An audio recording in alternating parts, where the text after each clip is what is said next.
आज की कहानी कौवों का प्रतिशोध। बरगद के पेड़ पर कौए का राजा अपनी प्रजा के साथ रहता था। वह वहां से थोड़ी दूर ही पर एक गुफा में उल्लुओं का राजा अपने साथियों के साथ रहता था। कौए और उल्लुओं के बीच बहुत अधिक शत्रुता थी। उल्लुओं का राजा हर रात आता था, खाने की तलाश में अपने साथियों के साथ निकलता था और जो भी कौवा मिलता था उसे मार डालता था। बहुत लंबे समय तक यह ऐसा चलता रहा। धीरे धीरे कौए की संख्या कम होने लगी। कौओं का राजा बहुत दुखी था। उसे अपनी प्रजा की चिंता होने लगी। कौओं का मित्र बहुत बूढ़ा लेकिन बुद्धिमान था। राजा अपने मित्र बूढ़े कौए से बोला, मित्र जी, हमारी सहायता सुबह के बहुत से कौए अपनी जान से हाथ धो बैठे हैं। उल्लुओं का राजा हर रात में आता है और उस समय हमें दिखाई नहीं देता, ना उस पर आक्रमण कर सकते हैं। हमें इस मुसीबत से बचाओ। बूढ़े कौए ने काफी सोच विचार किया, फिर बोला, मैं जैसा कहता हूँ वैसा ही करना। मेरे शरीर पर खून मलकर उल्लुओं के इलाके में फेंक दो और मुझे मारने का नाटक करो। उसके बाद तुम्हें इस स्थान पर से कहीं दूसरी जगह चले जाओ। उल्लुओं का राजा दिन में दिखाई नहीं देता। उल्लुओं को दिन में दिखाई नहीं देता। मैं इसका फायदा उठाऊंगा। राजा बोला। मित्र कौए की सलाह सुनकर अनुसार कार्य को तैयारी हो गई। वह ऐसा अभिनय करने लगे जैसे उनके चोंच से बहुत कौए की मार ही डाली। उल्लुओं की गुफा ने यह सब देख और गुफा में बैठे उल्लुओं के राजा को खबर दी।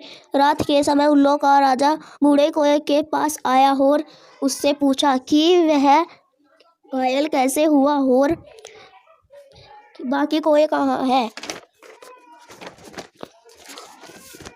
बूढ़े कौए ने कराहते हुआ जवाब दिया कि क्या बताऊं, आपने कोई कौवा मार डाला।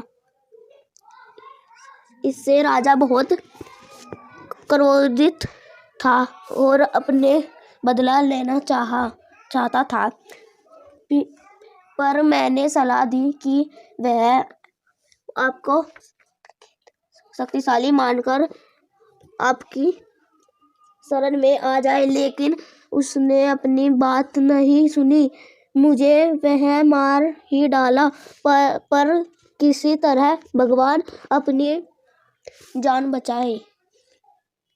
अब आप मुझे अपनी गुफा में शरण दे दीजिए।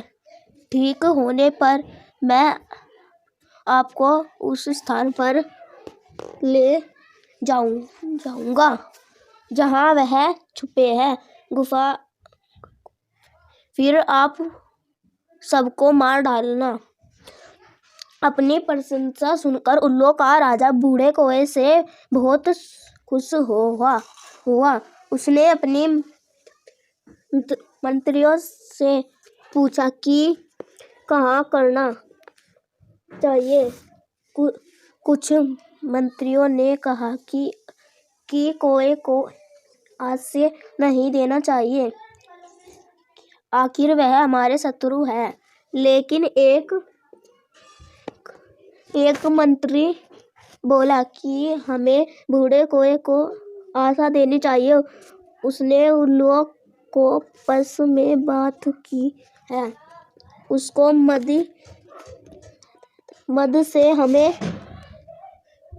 कौओं पर आक्रमण भी कर सकते हैं। उल्लुओं का राजा उसकी बात मान गया। उसने कुछ उल्लुओं को बूढ़े कौए के मरहम पट्टी करने के लिए भेज दिया। बूढ़े कौवे बहुत खुश हुए क्योंकि सारा कार्य उसकी योजना वह अनुसार हो रहा था।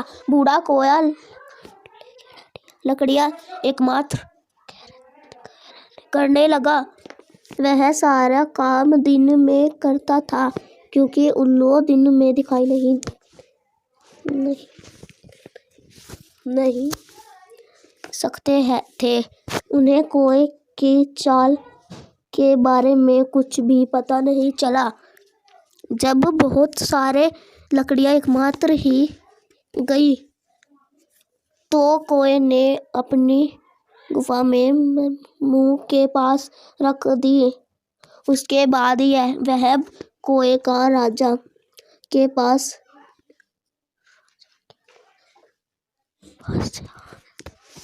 जाकर बोला, महाराजा, मैंने उल्लू को मारने का पूरा इंतजाम कर लिया है। अब अगर हम सब एक जल्दी तीले लेकर लकड़ियों के दूर पर डाले तो सारे उल्लू मर जाएंगे। कौवे का राजा ने सभी कौवों को लकड़ी के ठे पर जलती तीली डाली को कहा। जल्दी ही लकड़ियां ने भयानक आग पकड़ ली और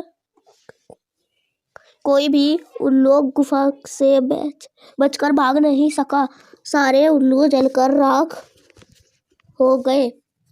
उसके बाद कौवे का राजा अपनी प्रजा के साथ दोबारा बरगद के पेड़ पर सुखी से रहने लगा। बहुत आराम आराम से बोल रहा है।